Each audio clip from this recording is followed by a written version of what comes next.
Hello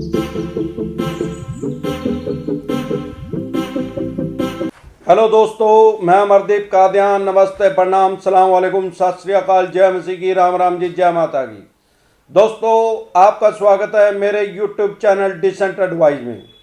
दोस्तों, आज हम बात करेंगे Q&A के बारे में, क्वेश्चन एंड आंसर के बारे में। जो लोगों के कमेंट हैं, जो लोगों के सवाल हैं, जो लोगों की लाखों करोड़ों आदमियों की समस्याएं हैं, उनका मैं जवाब लीगल तरीके से आपको दूंगा। शायद आप उनसे मिलती जुलती आपकी भी कोई समस्या हो।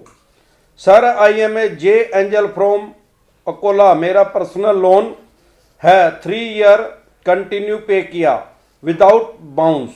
बाद में इन्होंने टॉपअप दे दिया। दिसंबर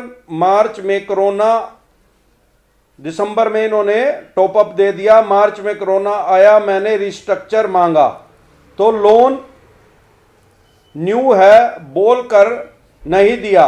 बट मैंने 3 साल पुराना लोन पे किया है। I am a private teacher, coaching classes लेता हूं। इनकम टोटली स्टॉपिड, बहुत चार्जेस लगा रहे हैं। Tell me what I do please sir. देखो जी, आपने एक पर्सनल लोन लिया था, 3 साल तक आपने उनको पूरा पे किया। पे करने के बाद इन्होंने आपको टॉपअप कर दिया। उसको टॉपअप के बाद दिसंबर में इन्होंने टॉपअप किया। मेरे ख्याल आपकी मार्च तक किस्त गई होगी, क्योंकि आपने लिखा है कि मैंने मार्च में जैसे ही कोरोना आया, कोरोना की वजह से आपका जो टीचिंग कोचिंग क्लासेस थी वो सारी बंद होगी, आपकी इनकम बंद होगी। आप उस बैंक के एनबीएफसी कंपनी के पास गए होगे जहां से आपने लोन लिया, लोन रिस्ट्रक्चर के लिए अप्लाई करने के लिए। आपको मार्च में लोन रिस्ट्रक्चर के लिए अप्लाई नहीं करना था, चाहिए था, क्योंकि रिजर्व बैंक के आदेश आ गए थे मोराटोरियम के रिगार्डिंग। आपको मोराटोरियम के लिए अप्लाई करना चाहिए था। हाँ, आपने लिखा है कि उन्होंने ये बहाना लगा दिया कि आपका तो लोन ही न्यू है। वैसे जब टॉपअप उसको कर देते हैं तो वो बैंक के एनबीएफसी की भाषा में उसको न्यू लोन ही माना जाता है। सामान्य बोलचाल की भाषा में आम आदमी को बताने और समझाने के लिए यह कहा जाता है कि ये टॉपअप लोन है। बात रही रिस्ट्रक्चर की, रिस्ट्रक्चर के लिए आप एक बार और मिलिए, इनके जो कलेक्शन ऑफिसर है उनसे आप संपर्क कीजिए। मेरे को लगता है कि आपको ये रिस्ट्रक्चर इजिली दे देंगे, क्योंकि इन्होंने आपकी मार्केट देख के 3 साल आपने इनका पूरा टाइम से पे किया है, इसीलिए इन्होंने आपको टॉपअप लोन दिया। सर, 2 लाख का एचडीएफसी क्रेडिट कार्ड का सेटलमेंट करना है, लास्ट कितने में होता है? कोरोना के वजह से बर्बाद हो गया हैं, क्या करें सब सर? जो भी नहीं है मिल रहा, मेरे को सिविल स्कोर की कुछ नहीं पड़ी, क्या करना है सिविल स्कोर का? लोन या क्रेडिट कार्ड फंसी का फायदा उठाते हैं, इनसे बाहर निकलना है। और राम राम बाबा, क्रेडिट कार्ड और लोन वालों से कृपया नॉलेज दी सर जी, कृपया नॉलेज दे दीजिए सर जी।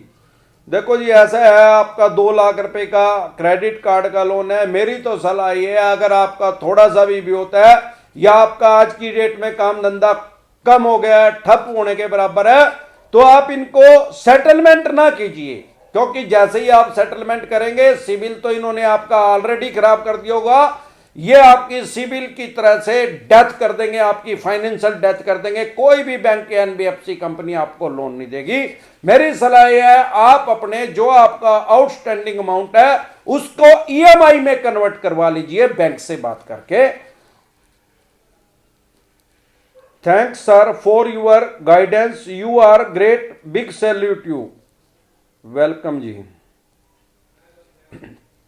सर, आपकी बात नोटिस किया है, लोगों को किस तरह से हरासमेंट करते हैं ये बैंक और एनबीएफसी के लोग। किसी का फैमिली में 10 लोगों को कोविड-19 के कारण बीमार हुए हैं और ये लोग लीगल नोटिस भेज रहे हैं। वो तो भाई साहब इनका काम ही है। लीगल नोटिस के टॉपिक पे मैं आज एक वीडियो बना चुका हूं, आपको पता लग जाएगा लीगल नोटिस का मतलब क्या है। आप उसको देख लेना, आपको अच्छे से समझ में आ जाएगा। Good sir. Sir, personal loan में एलआईसी किया है, ईयरली ₹21,719 एलआईसी नहीं भरूंगा तो क्या ये होगा, मुझे ये बताएं। देखो, मेरे ज्ञान व विश्वास के अनुसार पर्सनल लोन के साथ एलआईसी कभी नहीं होता। मेरे समझ में ये आ रहा है कि इन्होंने आपका लोन सिक्योर कर दिया होगा और आप उसको एलआईसी कह रहे हैं। लोन सिक्योर एक अच्छी चीज है। लोन सिक्योर ये है, जैसे मान लो मैंने लोन ले लिया, भगवान ना करे कभी मैं फ्यूचर में उस ड्यूरेशन में जब तक मेरा लोन चल रहा है मैं नहीं रहा, तो वो लोन सिक्योर का जो इंश्योरेंस है वो पैसा पे कर देगा। मेरे किसी भी वारिस को उस पैसों का नहीं पे करना पड़ेगा।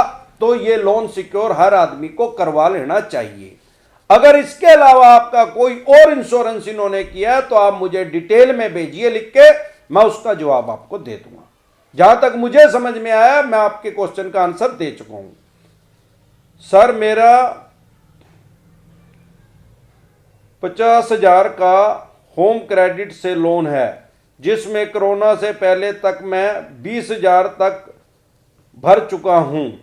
अब नौकरी चली गई है और बीमार हूं, ज्यादा रिकवरी एजेंट भेज रहे हैं, क्या करूं जी? देखो जी, अगर रिकवरी एजेंट आपसे डिसेंट तरीके से पेश आ रहे हैं, फोन कर रहे हैं, आपके घर भी आने के पास उनके पास राइट्स हैं, अख्तियारात है, पावर है, अगर वो आ रहे हैं तो आप क्या कीजिए, सबसे पहले जिस कंपनी से आपने लोन लिया है उसके ब्रांच हेड से मिलिए, उसको अपनी जेन्युइन प्रॉब्लम बताइए। मुझे लगता है कि 90% चांस आपकी समस्या का समाधान हो जाएगा। फिर भी नहीं होता तो आप दोबारा कमेंट कर सकते हैं, मैं आपको बता दूं। या जी, थैंक्स सर जी।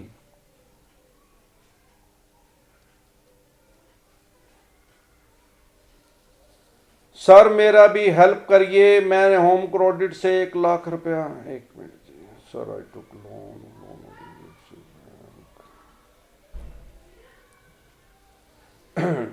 अरे सर जी, आप हमेशा बोलते हो चेक बाउंस करेंगे और 138 धारा लगेगी।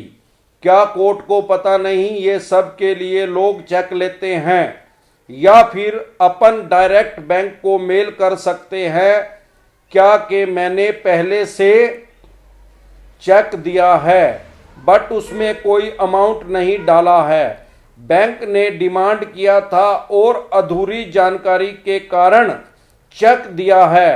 अब आप इसको क्लियरेंस के लिए मत डालना जब तक मेरा कोई आपको मेल पे जवाब आए।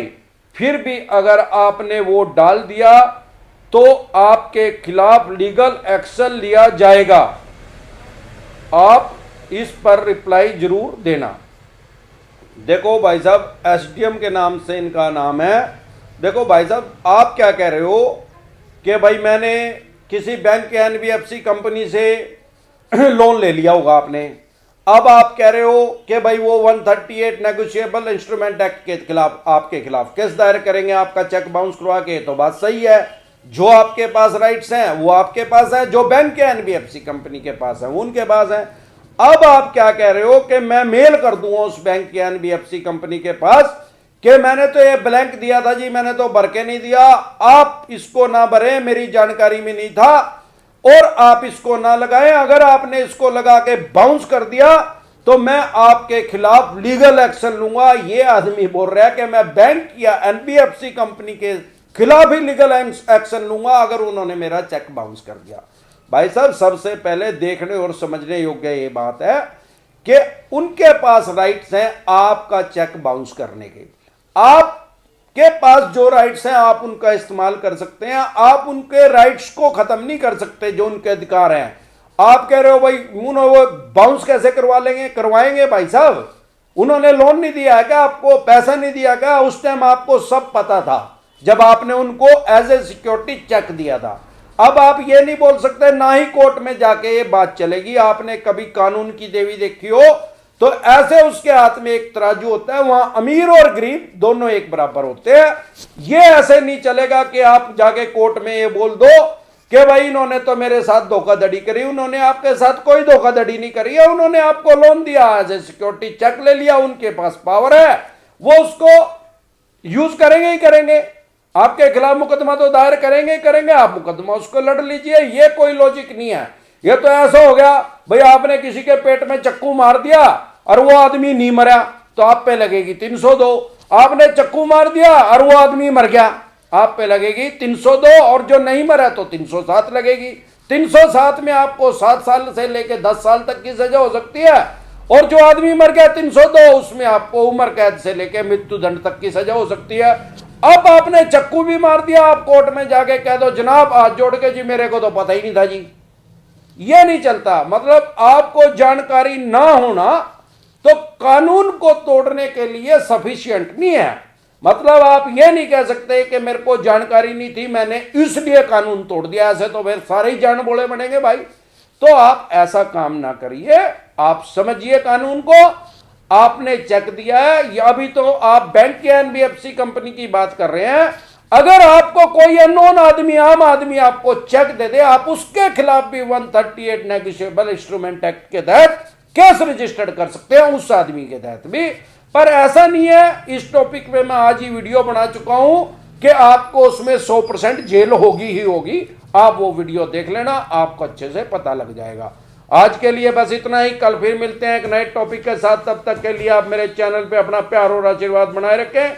वीडियो अच्छी लगी हो तो प्लीज लाइक करें, शेयर करें, सब्सक्राइब करें और बेल आइकन का बटन दबाना ना भूलें। नमस्कार।